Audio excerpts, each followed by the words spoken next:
नमस्कार. राष्ट्रवादी काँग्रेसचे नेते जयंत पाटील यांनी सभागृहात एक भाषण ठोकलं. कधी नव्हे तो पहिल्यांदा आज मी जयंत पाटलांच्या मतांशी सहमत झालेलो आहे. खरं तर जयंत पाटलांनी माझ्यासारख्या कित्येकांच्या मनातल्या भावना व्यक्त करून दाखवल्या आहेत.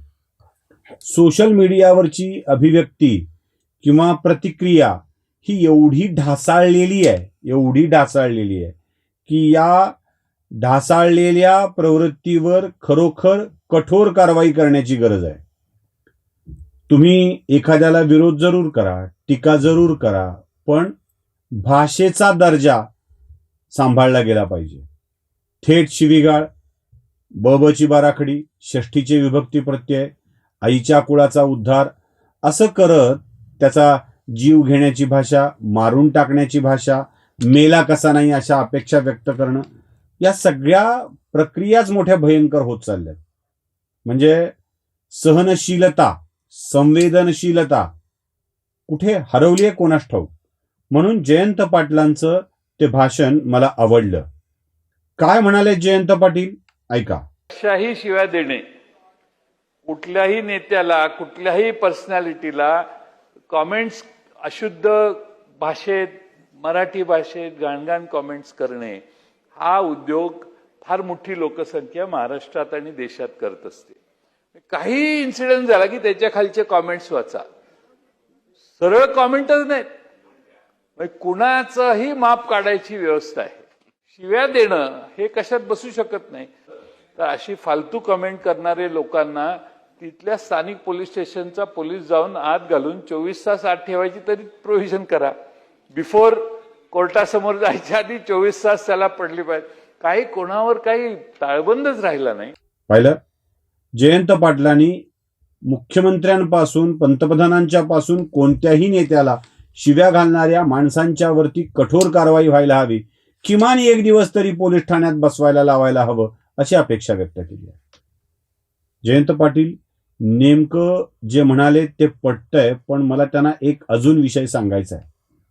पाटील साहेब, राष्ट्रवादी काँग्रेस पार्टी, शरदचंद्र पवार गट या गटाच्या लोकांच्याकडून इतक्या शिव्या दिल्या जातात, इतक्या कमेंटमध्ये घाण विषय बोलले जातात की त्याच्यावर सुद्धा ही कारवाई व्हायला हवी. म्हणजे जयंत पाटलांनी खरं तर मोठ्या धाडसाने हा विषय मांडला आहे. मी कौतुकच करतोय आज जयंत पाटलांचं, म्हणजे खरोखरच कौतुक करतोय की त्यांनी हा विषय मांडला.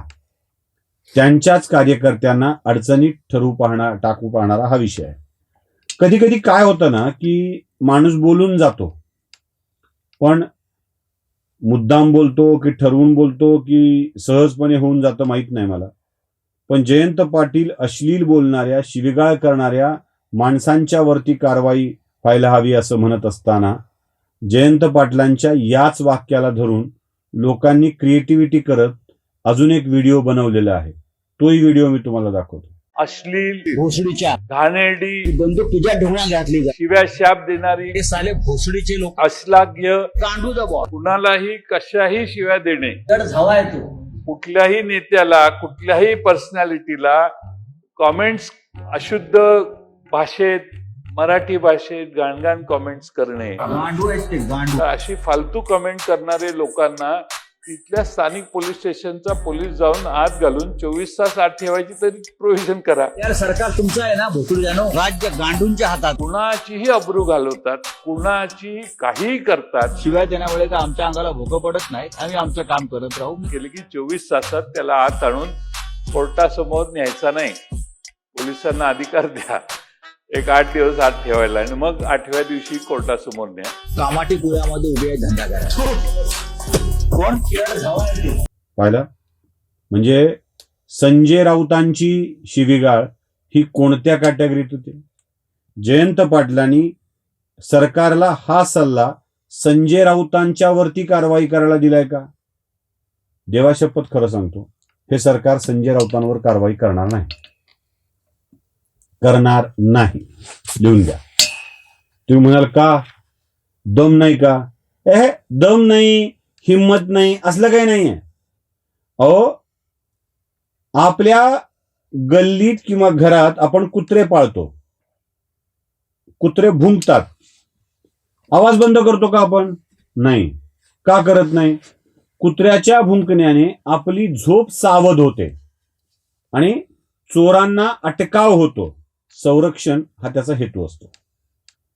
संजय राऊतच्या या भाषणाने आणि या वक्तव्याने फायदा कोणाचा होत असेल? सत्ताधारी पक्षाचा. त्यांची मतं अधिक घट्ट होतात, पक्की होतात. आणि तुम्ही जी भाषा ऐकली ती भाषा ऐकून तर माणसं यांचा तिरस्कारच करायला लागतात. शक्य तेवढी उद्धव ठाकरेची मतं फोडणाऱ्या संजय राऊतांवर कारवाई कोण करेल? बरं आहे ना, बोलू दे असं सरकारला वाटू शकतं.